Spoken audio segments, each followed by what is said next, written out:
Welcome back, everybody, to another episode of Create a Life You Love to Live, the podcast. I'm your host, Jeremy Finkelstein. And in today's episode, I sit down with Vince Caputo. He's the founder of Live Your Journey 5D, and we get into his story of transformation. Now, years ago, Vince was almost 300 pounds. He was struggling with addiction. He was working a job that he hated, and he was living a life that looked fine from the outside, but internally, he felt disconnected from who he truly was. Then one breathwork experience changed everything for Vince. This conversation is about waking up. It's about taking responsibility for your life and realizing that nobody is coming to save you. But it's also about something deeper. It's about healing without pretending to be someone you're not. Vince is honest, he's grounded, he's funny, he's real, and he talks about his discomfort. He talks about discipline, he talks about spirituality, breathwork, integration, and what it actually takes to become the person you're capable of becoming. This is definitely a powerful episode, and I'm really excited to share this conversation with you guys. Let's get into it. If I would have met you years ago, prior to that, who was the guy that I would have been meeting? Who were you at that time? How are you showing up in your life?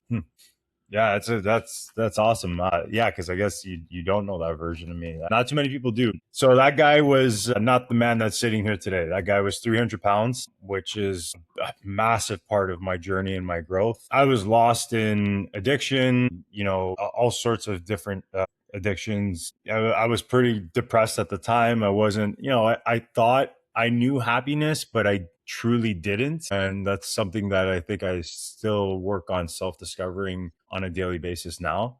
But the smile that you see on my face on a regular isn't the smile that you would have received, let's call it 20 years ago.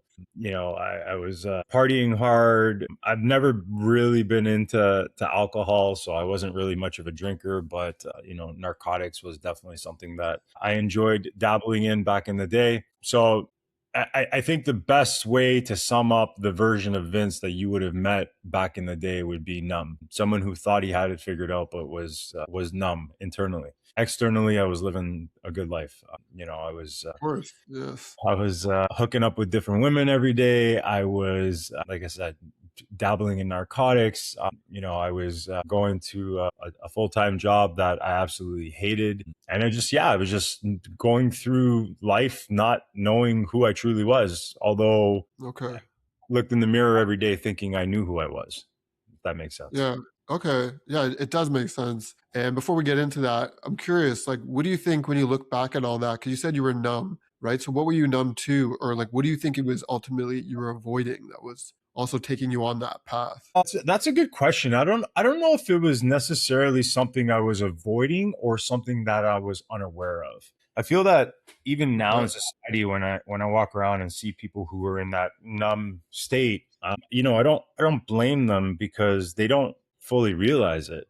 And that's not me passing judgment. That's just the truth. Is I feel that a good chunk of society walks around not realizing that they're quote unquote numb because they feel normal. They feel that this is the normal way to live, that things are okay, that the way we conduct ourselves on a daily basis, going to our 9 to 5, coming home, having a couple beers while you sit on the couch and watch Netflix, go to Yeah. bed, start all over again.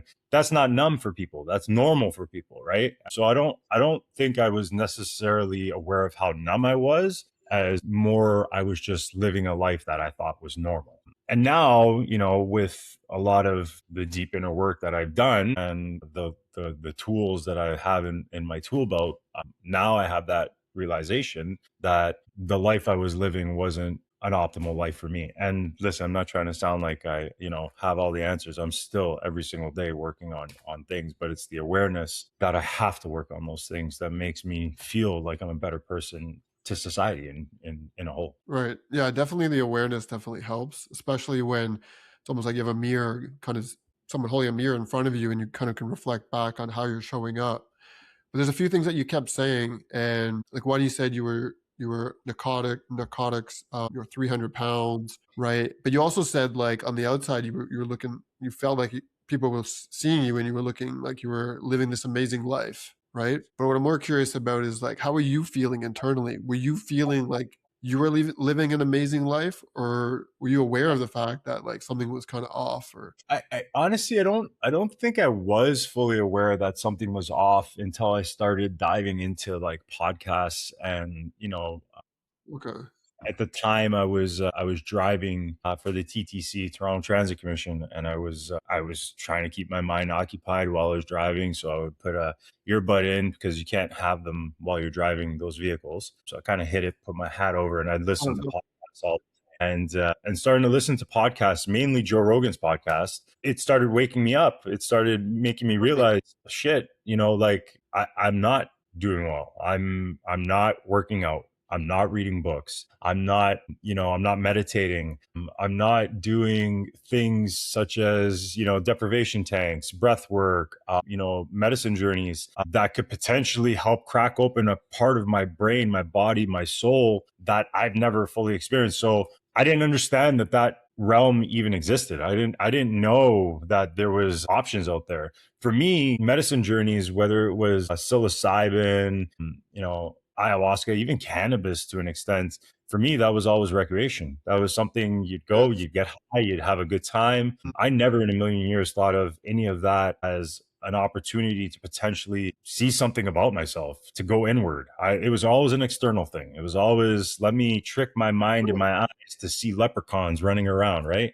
Even when you did your first ayahuasca ceremony, that was still falling in that realm of external? No, see, I didn't go to my first Aya journey until probably, I think it was probably about 3 years work. So breath work is what really like cracked me open. It opened the gate. Sorry, that's my espresso machine making me a coffee in the background. No worries. Before we get to the breath work, and I definitely want to talk about those modalities, but I Yeah. want to stick it in this moment here because one, I'm curious, like, so there was nothing that contributed to you becoming that version of yourself, like any past trauma, any experiences, or do you feel like you were just, again, living the life that you thought was the life you should be living? You're working for the TTC, you were having fun, you're living that lifestyle. So nothing that contributed to that, right? It was just like that was just the norm for you. Yeah, there was nothing that pushed me one way or another. It was That was just, just you in the moment. So then you're listening to Joe Rogan's podcast. Was that a contributing factor, like almost like a wake up call? Like maybe I have to reflect on my life, or was there something else that happened that kind of pushed you into that next chapter? yeah, no, it was the moment was Joe Rogan's podcast, and they were talking Okay. about deprivation tanks. And I think I don't remember the guy's name. I think the guy that was on the podcast was talking about, he might have even invented the deprivation tank, or Joe Rogan was talking about the guy who invented them. Yeah. And he Yes. invented them to communicate with dolphins or something like that. I don't remember exactly. It's been so long since I've. Yeah. No, I think that you're on the right track, though. I think I remember that as well. Yeah, so I'm like, this is amazing. You're telling me I can go lie down in a tank and have a psychedelic journey for like basically for free, right? Like I don't have to pay Right. for drugs. I don't have to put my body through the potential risk of getting, some sort of bad narcotic or something. So yeah, I wanted to try it. I wanted to see what this was all about. Like I could potentially hallucinate while lying down in a bath full of, healing water, right? Because it's full of Right. not Epsom salt. Is it Epsom salt? I don't remember. It's a lot of salt in this. It is, I don't know if it's Epsom salt. I'm not actually sure about that. I know it's a lot of salt, and that's obviously what helps keep you floating. Yeah. So, okay, so the deprivation tanks, listening to Joe Rogan, like this was all like kind of an aha moment, would you say? Like as like, okay, maybe I need to try something different and get on a different path. This is kind of Yeah, where we're at. it was a lot of things. It was definitely like this guy who is very popular is talking about modalities that a lot of people don't use because back in Right. that, like, it was very new, very niche. No one was talking about deprivation tanks or breath work or meditation the way we are This nowadays. is probably like a good 6 years, would you say, roughly? Or what's the timeline? Maybe even a little bit more, maybe like I'd say almost 8 years ago. Okay, okay, got it. So yeah, so I found a place that had these deprivation tanks. I went, I tried them. Elemental Wellness Studio in Vaughan. Shout out to Geo for setting Right all that on. up. And I tried these tanks. They worked. The first experience was just very relaxing. Didn't feel anything. But the second experience that I had in that deprivation tank, it was amazing, man. It was just, if you've never tried one, I suggest everyone try it at least twice. Because your first time, you're just lying there. You're not really knowing what's going on. Have you tried it? Have you Yes, ever? Yeah, yeah, they're great. it's They're great. amazing. But the second time, because you already have the feeling of what to expect physically, you're able to release a little bit more, right? So that separate second experience, it hit me. It took me to a really cool place. So after experiencing that, I remember walking out of that deprivation tank, and I went to the front desk, and the staff started talking to me about other modalities they had available within the building, and breathwork was one of them. Right, So, not knowing anything about it, practicing Italian Catholic, this building was full of little Buddha dolls and incense and, mala beads, which I had no idea at the time what any of that represented. And, the hippie looking guy at the front desk, he started talking to me about breath work and the potential for a DMT release. And that just light bulbs went off. right. DMT. Yeah, you mean I can do DMT without having to do DMT? So Okay. And this I'm was like, this was probably like before elemental rhythm even. So you're probably talking about Wim Hof style of breath work, I would imagine. yeah, it was very, it was way before. Yes, I, exactly. I think it was maybe a year and a half to 2 years before Elemental Rhythm started. So yeah, so I ended up signing up for a class. I went to a breathwork class, and like the discomfort I felt in going into that first class, because it was a room full of 90% of the participants in that room were already doing it on a weekly basis. So they were all smiles. They knew what they were. Okay. They're already getting into it, right. And it was a full class. It was, I think at the time, 13 people in a small little studio space in the back of this building. And we started the class. And as the elemental rhythm breathwork is all guided to music. So Giovanni was facilitating the class at the time. And we went through the experience, and I wanted to get out of that class so quick. But Okay. I'm like, you know what? Let's put on the eye mask. Let's slide back. Let's just do this. I'm not going to get hurt. I have full control over my own breath. No one's going to do anything to me. And we went through that first class, and the class is all guided to music. By the third song of the very first class I ever experienced, I was gone. And honestly, I speak of this story so much. When I say I was gone, like I was literally, and you've experienced these classes, so I'm sure you can Yeah. attest to the same feeling. I was above my body, looking down on myself in the physical Yes. realm, and just in awe of what I was experiencing. I was gone. I was like in the clouds. And it's something that I try to explain to people who have never tried a class, but you can't put that into words. You can't put that feeling, that understanding, that download that you receive into words until you come and try your first class. And I can truly attest that 90% of the people who come and try that first class have that experience. They have Yeah. that body massive download experience, and it's never been something I've been able to put into words, because it's just a Yeah. feeling, I understand. I right? definitely understand. So what I'm curious is like, what was the download that you received, and like, what was the impact that that class had on your kind of the trajectory of your actual journey itself? Yeah, that's the money question right there. Yeah. That moment, I'm getting goosebumps, my hair's standing up. At that Right. moment, Oh, yeah. yeah, Wow. that moment changed my life. That moment was a moment where, one, I realized that this is a very powerful tool that so many people need to, more than the 13 people that were in that class. The world needs to experience this. The world needs to have at least one breathwork experience. And in that moment, I realized that it was something that I needed to dive deep into, and I needed to learn as much as I could so that I could give it back. And every single week from that day, for about a year, I ended up going to that exact same class, and I dove deep into it, and I started reading the books, and I listened to more breathwork podcasts, and I actually pulled Gio aside a couple times back in the day, and I said, dude, like, please, like, I was working for the TTC full time. I didn't need another job. Right. I'm like, please, like, teach me how to do this. Like, I'll fold towels at your studio part time just to learn. Like, I need to know how you facilitate these classes, because I need to give this back to people as well.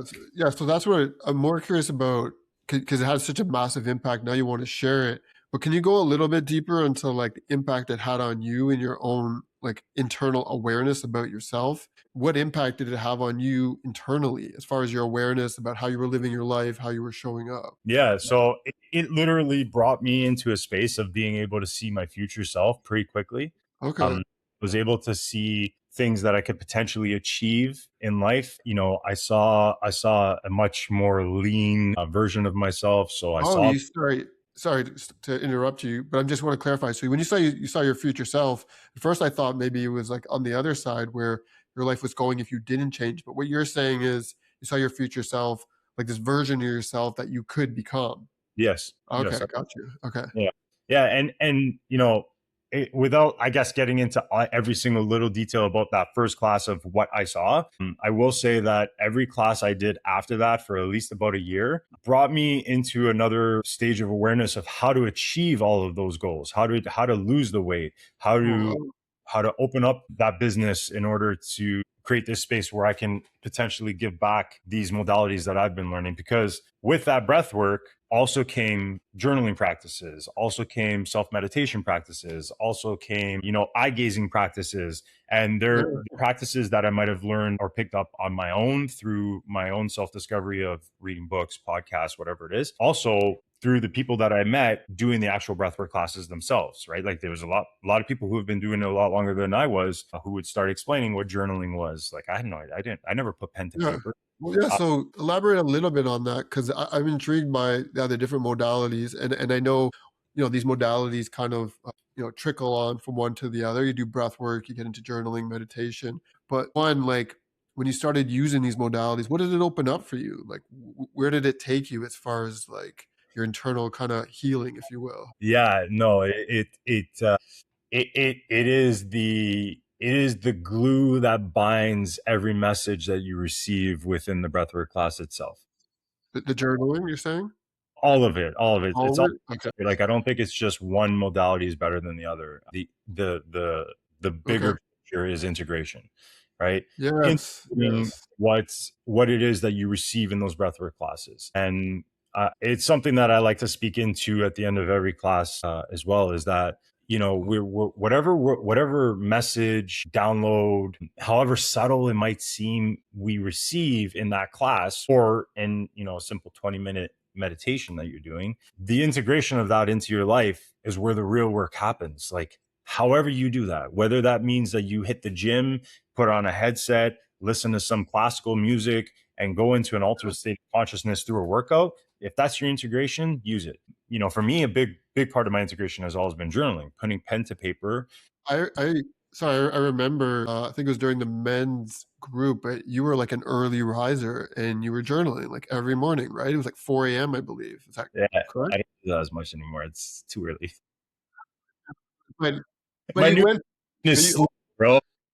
yeah, no, but I was not, I had a phase like that as well though. And I think as you're going through this healing journey, you get to a point where it's like, okay, this stuff is actually working and Yeah, you're willing to go all in. And sometimes, yeah, you do have to wake up at 4 a.m., right? To yeah. make sure that you get your mind right and you're doing the practices that are contributing to your journey. So I feel you on that. I had a phase, I wasn't 4 a.m., it was more like 5 a.m., but very similar process. Yeah, I appreciate you saying that. Like honestly, it seems like so long ago, but it wasn't even that long ago. But you're No, right. It was an instrumental and crucial part of the journey. That discomfort in waking up at 4 a.m. so that I can complete all these tasks. I need to complete my journaling. I need to complete my 20-minute breathwork practice I did every yeah, morning. I get it. Needed to complete my sun gazing because I was staring at the sun first thing in the morning as well, right? Like that was Right. all part of the tools that I started to. And listen, that's the other thing about this word integration is that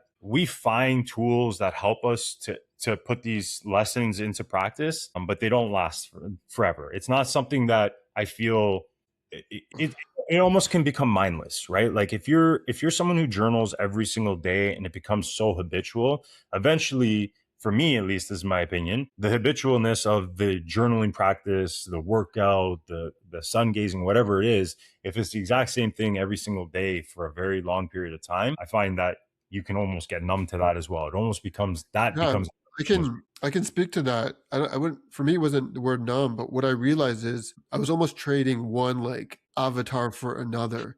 Yeah. So I identified like all this awareness of how I was showing up pre doing a lot of internal work. And then I went through a phase where it was like ice baths, breath work, like even working out to a certain extent. I felt like I had to do that on a daily basis because that was a new identity that I created for myself. And that's why I wanted to be seen. But it took me a long time. It took me years to realize that I just created another avatar hiding behind these modalities. Now, I'm It's not saying these modalities don't work, and I would still recommend them to anyone, and I still utilize them, but it's so much different now. If I miss a day, I'm not like feeling guilty about it, right? It's just a matter of using them with intention for a certain kind of purpose. And I feel like that's kind of like you were on a similar kind of trajectory. They do help you, but you have to be intentional with them and how you utilize them. So I want to ask you a question though about all of this because you're going through this really internal journey. Was there any type of like, 'cause we talked about awareness. So what was the awareness that came up around yourself, around like your beliefs, around your behaviors, your patterns, like, the way that you were kind of showing up until like this part of your life? honestly, it's weird how universe, God, or whatever we want to label that external energy as, just puts so many things in front of you at the perfect time that when you take a step back and look at the alignment of it, it's crazy how we miss things like that sometimes. And at the same time that I was going through this rebirth journey, we like to call it, I was also in a transition of being someone who went to church, the Catholic Church, every single Okay. Sunday. Okay. I practiced, but I did practice Catholicism religiously by showing up, and it was a moment in my life where I just didn't align with a lot of the things that were happening within the Catholic Church, and it threw me for a curveball. And I'm a guy who likes to ask a lot of questions, so I did so, and I contacted a bunch of people within the Catholic Church, higher ups, and wanted to have discussions, and it was perfect alignment because I felt like I got shunted a little bit. I felt like I got pushed away because of the questions I had for them. Like what? But What kind of question? You it don't have just a lot of the abuse that was happening within the church, which Okay. is I get common it. knowledge. It's nothing we that's hidden under the table. It's the Vatican has caused a lot of harm to a lot of different people, and it's just I wanted to dive deeper into that. And who better to talk to than the people at the top of the Catholic Church? And I didn't go to the Pope directly, but Right. I contacted the Archdiocese of Toronto and wanted to have a conversation. Anyways, long story short, I felt like I got a little bit shunted, and I started doing my own practices. I started doing my own communication with God, and it Okay. was a moment where breath work, journaling, meditation, waking up at 4 a.m. Yeah. gave me this feeling of being closer to God than I ever did by practicing Catholicism. And I went to Catholic school. I was confirmed. I was baptized. I got married with my ex-wife in a Catholic church. So, I'm not bashing Catholicism. I'm not bashing people who go to church every single day. But for me personally, it was a moment where I got to feel a sense of God energy like I never did in my entire life. And I've never really been able to equate that to the path. I've never been able to equate that to breath work or journaling or any one thing, but it was a huge, huge moment where I came to realize, being trained to think that the only way to God is through this modality of going to church every Sunday, Right. I get it. having that awareness of like, no, there's other ways to achieve that. And it brought me closer to God. It brought me What was the like? What's the impact that that's had on you? Like that closeness that you're describing to God. I actually started praying more once I made that shift than I ever did in my life. And I feel that I like to call it God. Some people call it the universe. I feel that God has been able to answer me a lot more now that I have this awareness of who I am, this ability to dive deeper within my own heart, because Yeah. that's where God starts, in your heart. And the know-how of connecting with my internal self brings me closer to that God energy. And I try to practice it on a daily basis so that I can receive those messages and I can get those answers and I can, forgive myself and others. Yeah. So when you mentioned like like who you are, you could see yourself for who you are. What was the big change that you identified as far as like that version of you were before and the version you were kind of like growing into? Like, did you start to see yourself in a different light, and did you start to recognize that past version of yourself, like maybe in an indirect way, is obviously a stepping stone into who you are now, and sometimes we have to go through these different challenges and experiences in our life to get there. Yeah, But did you start to see like more of an awareness? Because you also for, mentioned like the breath work and you started seeing this future version of yourself. So, yeah, no, for sure. And I don't, the finish line for me is nowhere near in sight. It's an ongoing process every single day. I don't like to think that I'm any better than anyone else who's starting on their journey today. of course, I definitely did see massive changes, physical changes, spiritual changes, emotional changes, all of it.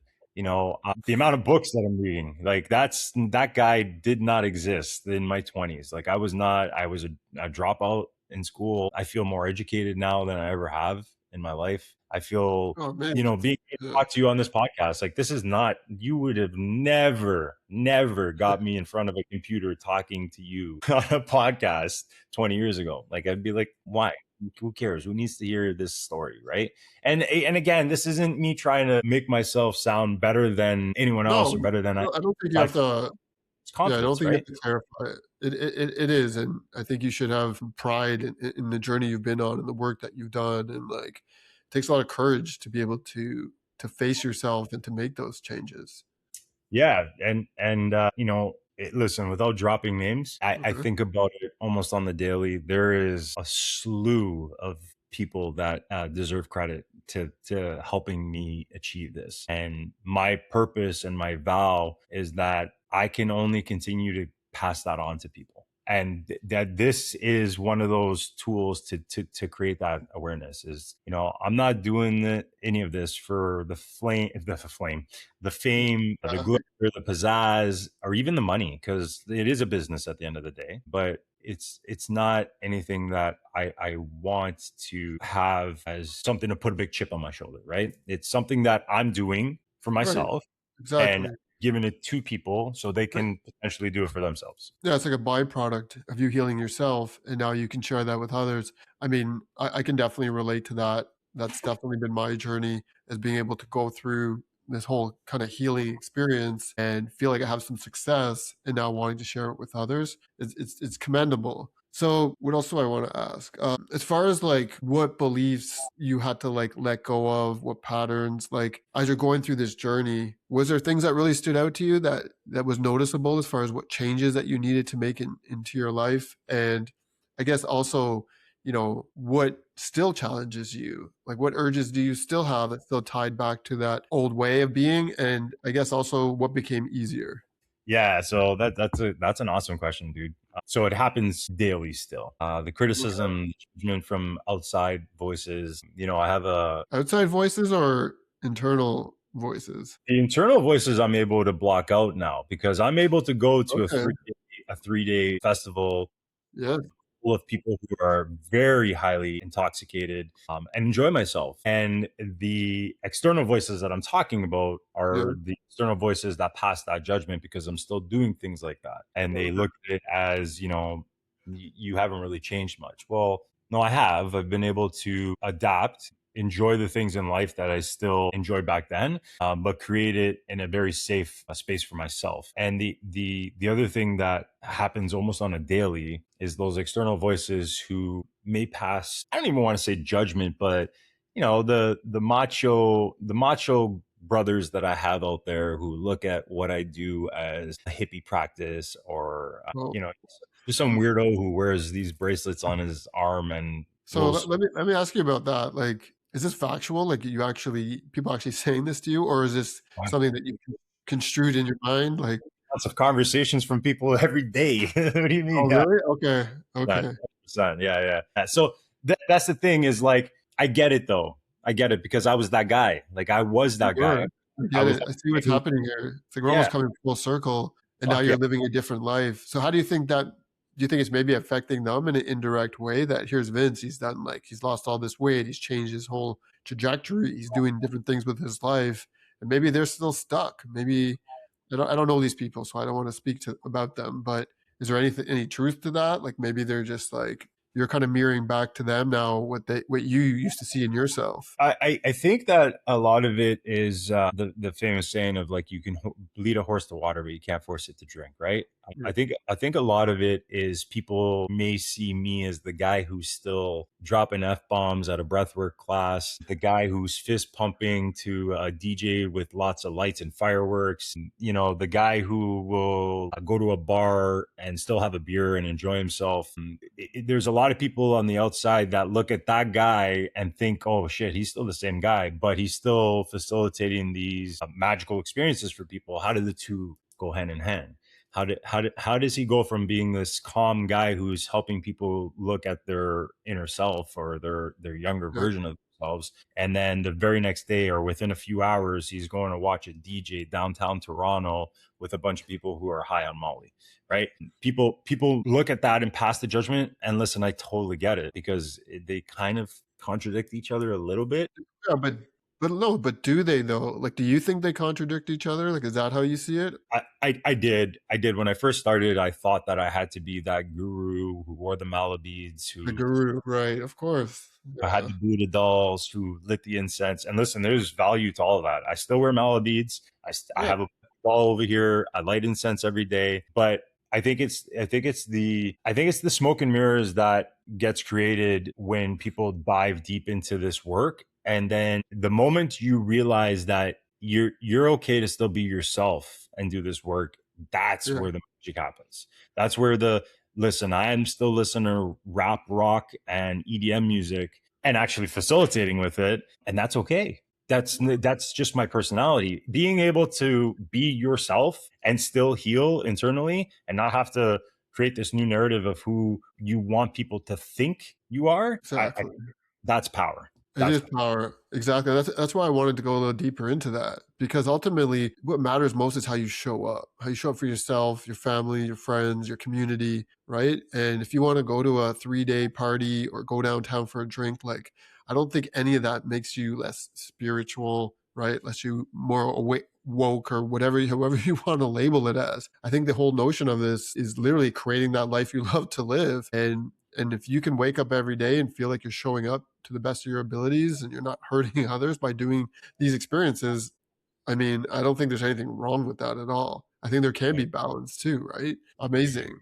Amazing. So I was definitely intrigued by, the whole belief aspect as well as like what you had to give up and what you identified in yourself. Because I think recently you did go on that 3-day trip and I noticed that you posted something that you were kind of done with it, right? And this is something that you maybe don't want to continue, and maybe that's just for now. I guess you'll see what happens next year. But speak to that a little bit, like what happened that made you shift to realize that this is no longer like part of your own journey. I love that you're calling me out on that. So thank Yeah, you. yeah, but it's important. Yeah. No, so I think the context behind that might have got lost in translation a little bit. I'm going this Saturday to see a pretty famous DJ. His name is Martin Garrix with my kids. Okay, My son is a diehard fan. He loves the music. Obviously, he inherited that because I love the music. So I don't think that going to these events is necessarily a bad thing for people to experience. I think that if that's what you want to do, please.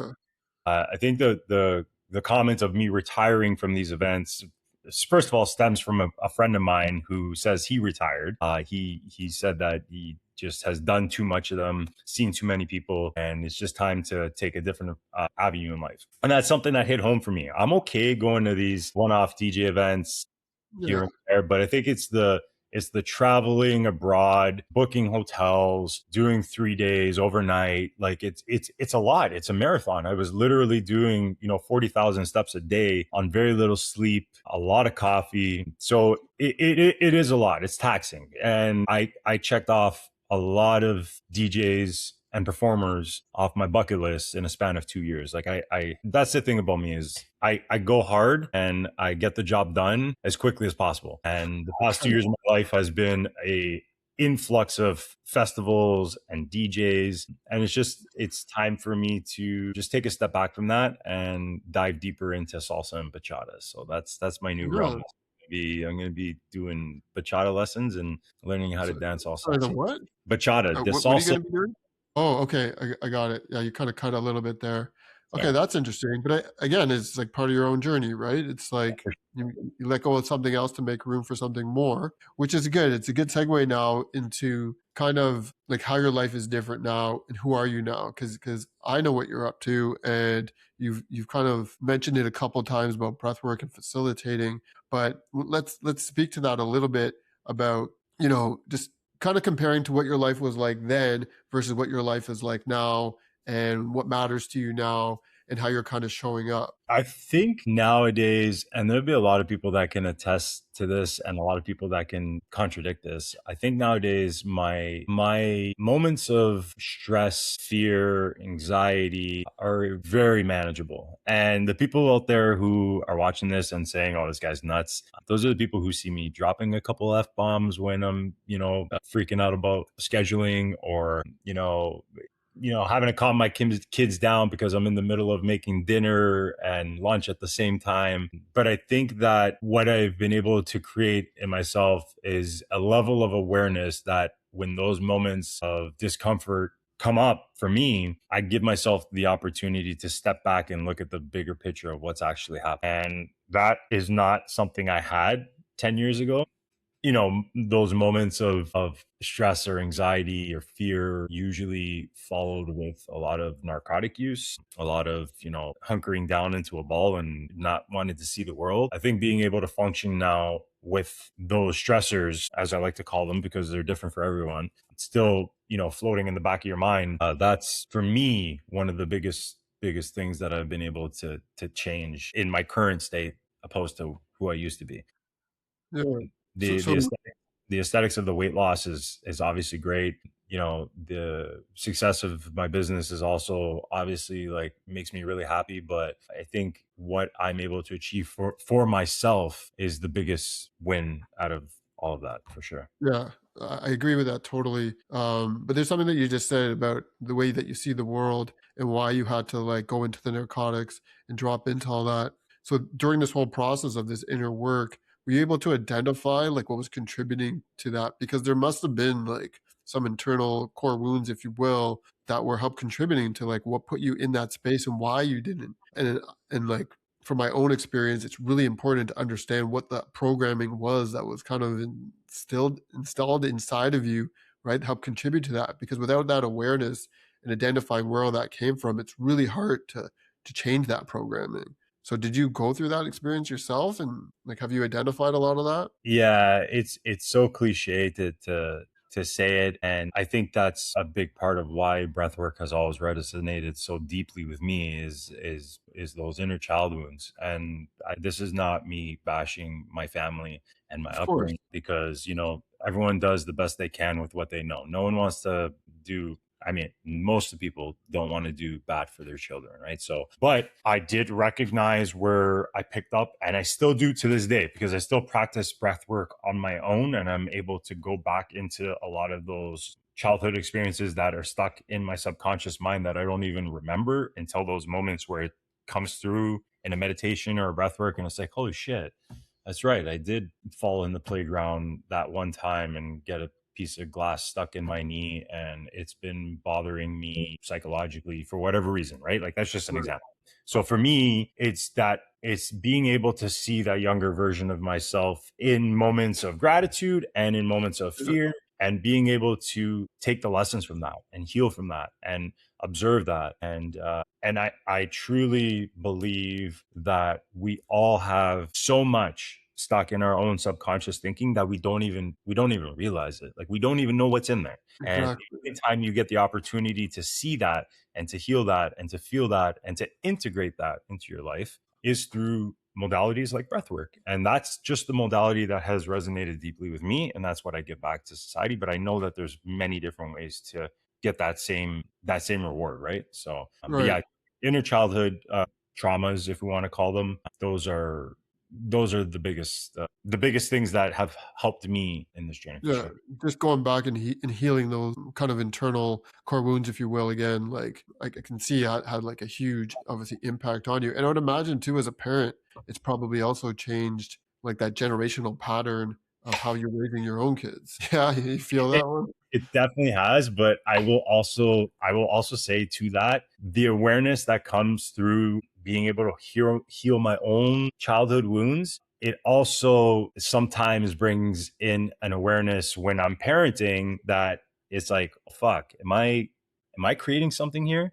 Like, did Right. I just tell my kid to finish eating his dinner and now it's psychologically put that same subconscious thought in his mind when he's 30 years old? He's had to go through a breathwork class and figure out why he doesn't like eating pepperoni anymore because I fucking told him to finish. So it does fuck with you sometimes. Yeah. I wouldn't change it for the world. It has absolutely made me a better person for myself and a better father as well. Like my kids come facilitate breathwork classes with me sometimes, so they see it, they know. Okay. What I mean, so yeah. Okay. Yeah, no, that's amazing. So when you're living through these moments, like how do you identify then, like for yourself, like what's aligned versus what's not aligned, right? Because like, and I get it. Sometimes I contemplate the same things, like, well, did I just like create an experience in my house that's going to have like an effect now on my children? But I have a way of navigating through that. So I'm curious for you, like, do you have your own process there? Like, do you have a way of being like, this is aligned with where I want to go versus not? Yeah, I think in the moment it's always a little difficult. Like I'm only human. Like I'm hot headed. I'm Yeah, Italian. exactly. That's part Like of it.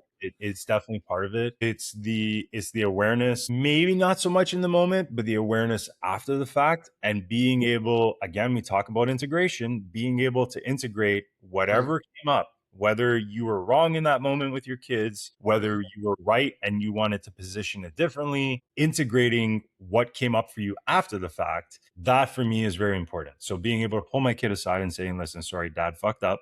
You Exactly. Yes. That's hey, listen, dad wanted to relay this message to you, but I said it incorrectly. So let's do it this way, right?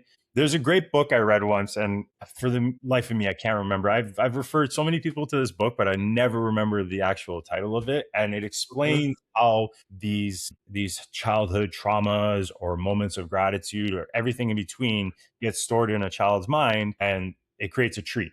And the trees are the root of the tree is always going to be there. It's never going anywhere. You have created that root. It's what happens to the tree when it starts to grow, right? And the leaves that come off that tree and how you water that tree. That's Right, where, as a parent, as a young adult, that's where our growth happens. That's where you can create a new narrative for someone, is being able to water that tree in a more positive light, being able to prune the bad leaves so that the new ones can grow, even though the roots of that tree is still, maybe not the best, or maybe it is the best. And you're the way you're watering it creates a narrative where it's not looking good. Well, let's go water it, get back to that root so we can understand what's actually happening. right.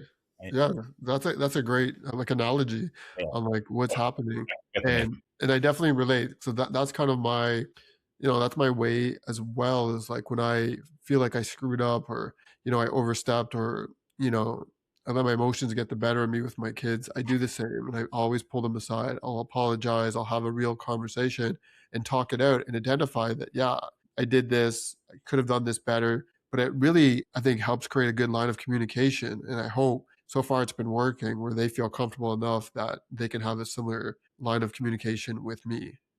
So I Yeah, did. dude, I don't think that. Listen, I'm not. I don't want to bash our ancestors, but I don't feel like this was something that has happened in the past 100 years. I think it. I mean, I think it was something when we were a lot more tribal. That was, a big part of our upbringings. But I think over, the modern era, we've lost that touch to being able to forgive ourselves, apologize, ownership, like a lot of Yeah, that. vulnerability is Yeah, the ultimate. Yeah, yeah. I get it. Okay, so just to kind of like speak a little bit again to what you're up to now, because I feel like it's a really good way of kind of getting to the kind of conclusion here. But just speak in like talk to what you're up to now, what you're actually doing, because I think it's important just for that whole kind of hero's journey, if you will, of like that version of you that you went through years and years, and you're still going through it of doing that deep inner work. It's obviously had a massive effect on you in so many different ways, but it's also, I would say, taking you to a new pathway of like serving for others. And I know it's through breath work, but I'd rather give you the opportunity just to kind of speak to what you're doing now if people wanted to come to one of your classes, like where do you offer these classes? Yeah, I really appreciate that, man. So I do facilitate breath work. I like to think that I'm, not to toot my own horn, but one of those breathwork facilitators out there who really brings a lot more of the human aspect into the class. I don't try to pretend that I'm someone else. Yeah, Like I said, I drop a lot of F bombs in my class. A lot of people say that my classes are intense because I will play very different music. It's not, the hummingbirds and flowers. It's a lot of okay, rap, EDM music, and it works. I've made it work. I love it. It's so much fun. The classes I do on a regular basis, I call them the group classes, are at Sister Mediums up in Woodbridge. I do that okay, class once a month. I do a couple one-off events. My main source of marketing them is my Instagram account. I have an email that I send out to a mass list that I have as well, so they get first dibs on those events. The one-off events happen, let's say, seasonally, because I pulled away a little bit from doing one-off events and doing these classes that do involve a lot of work on the back end, the booking of the facilities and the marketing of it and things like that, which I just have not been able to perfect yet. So my group class is at Sister Mediums once a month. The date changes. It's usually around 7:30. But further to that, I've been doing a lot more private events. So private groups, going to people's homes, oh, one-on-one. that's amazing, Yeah, nice, yeah. yeah. And you know what? I don't want to take value away from the group events, Oh, I know what especially you're saying, I mediums. get it. Sister Mediums, you get three of us facilitating. You get myself and both of the two beautiful young ladies that I get to facilitate there at Sister Mediums. So you get three people helping guide you through the journey. Oh, But amazing, private events, the reason I love them so much is because they're very personal. I try to create a space for whatever it is that's happening. Sometimes it's a birthday, sometimes a family member who's passed away and they want to do a breathwork class. So I try to get information on the events before we go into the event of and, course, and navigate the space accordingly. That's the beautiful thing about this breathwork is that it's I think when you start, it's very scripted because you're new to it and you're trying to create the perfect class for everyone. But yeah, as a facilitator, and you can attest to this, as a facilitator, once you lose that structure and just start flowing with the class on your own, however it needs to flow for you to be the best version of yourself at that class, that for me is groundbreaking. That's the moment where everything shifts and people really start to feel it. So that's what I love to do in these private classes is create that space for people specific to whatever it is they're dealing with in that class specifically. So yeah. yeah, I think that's really important, and especially as breathwork's become more and more kind of mainstream and popular, it is really as a facilitator, and we definitely try to teach a lot of this in the facilitator training is how important it is to one yourself needs to be regulated, right, as you go into an experience as a facilitator because you're co-regulating, and if people don't feel safe in your environment, it's going to be hard for them to have a deeper experience. But the other thing is to be aware of what's happening in the room, right? And if people are having a really deep experience, how do you navigate through that? Maybe you have to pull back and not push people too far. Like you see a lot of things online where people are having these big, massive releases, and it's fine, it's good for marketing and stuff, but it may not be the best approach like during an actual class. And you can actually sometimes do more harm than good. Mm. So I actually really appreciate that. I'd love to maybe even come to one of your classes. I have, Buddy, honored. I Yeah. have not. The whole rock rap thing was very intriguing to me because I was just seeing your post online, and I wouldn't have identified that obviously because I can't hear the music and stuff. But I think it's interesting like how people explore different types of music and which resonates with them so they can be the most authentic to themselves. So amazing. Like I think there's a lot that you've shared here, and just your whole story about like I can see it like picturing who you were then, going through that whole transformational phase and like who you are now and serving others and leading breath work. I think is like just an amazing story. So Thanks, buddy. I appreciate that. And listen, man, it's not, I feel I haven't even scratched the surface of this thing. So, exactly. you know, I get that. So a couple last questions. Like one, if you were speaking to someone who's kind of like where you used to be, right? I don't want to say necessarily your younger self, but someone in that realm, right? Or maybe they're stuck, maybe they're not as healthy as they could be. Maybe they know they need to make some changes. Ultimately, what would you tell them? And like, what's like one practice or shift that you would kind of recommend to them that they could help them kind of break open and start on their journey? So I do post about it quite a bit in my stories. I go to the Okay. gym every day. There's times when I go to the gym and I fucking hate it. Yesterday was leg day. I don't like leg day, but I still do it. And I think the message that I like to get across, and I try to portray that, on my Instagram on a daily, is it's gonna fucking suck. Just keep going. Like it's That's gonna suck. You're gonna have that moment in a breathwork class where you have the eye mask on and you're gonna think this is fucking stupid. It's gonna suck. You're going to hate the feeling. Keep going. Because every point in my life, and this is an amazing reminder to myself as I'm saying this to you right now, every single point in my life where I've had a sense of discomfort, a sense of like, oh my God, what the fuck is going to happen next? That's where the biggest breakthroughs happen. And I learned that valuable lesson when I lost my job at the TTC many, many years ago. Had I not lost that job, I don't think yeah, I'd be here talking to you right now in the way that I that's am. I don't amazing think though, that right? facilitator. Yeah. So in the moments, it's shit. In the moments, your head is going to spin. You're going to think, oh my God, my life is over. I've hit rock bottom. What am I going to do? And you can stay there. The choice is yours. No one's coming to fucking save you. No one's coming to take you out of that pit of hell, of that fire.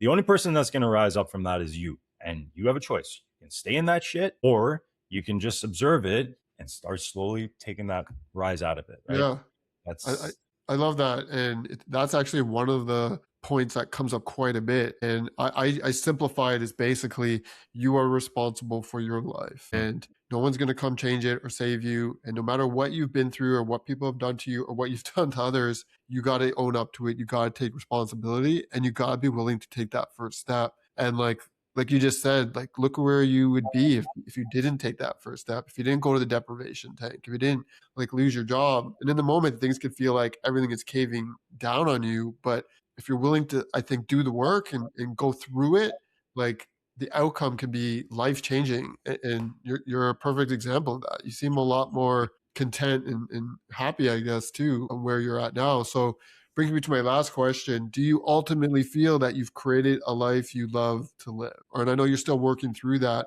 but do you feel like you're on that path? absolutely. Yeah, Yeah. absolutely. There's a lot that I want still. Like I said, I haven't scratched the Yeah. surface. This is for me. I've been at this for let's call it 7, 8 years, and I feel like I haven't even touched the beginning of this thing, which I love. So I am currently very much living the life I want to live. That's amazing. I'm living in abundance, and abundance comes in many different forms. I'm not driving a Ferrari. I drive a Jeep Wrangler. Yeah. Yeah.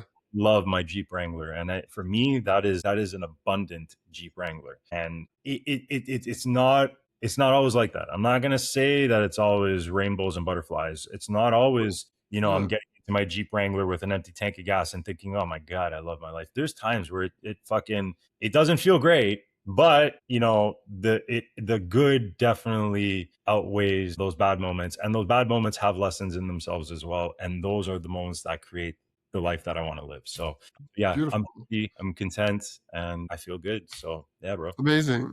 All right, Vince. Well, thank you. Thank you so much for like just being vulnerable, sharing your story. It means a lot. And I'll put down your website and your links to your Instagram. People want to reach out, maybe do some breath work. But beyond that, again, thank you for coming on. And yeah, we'll catch everyone, I guess, on the next episode. Love you, bro. Thank you so much.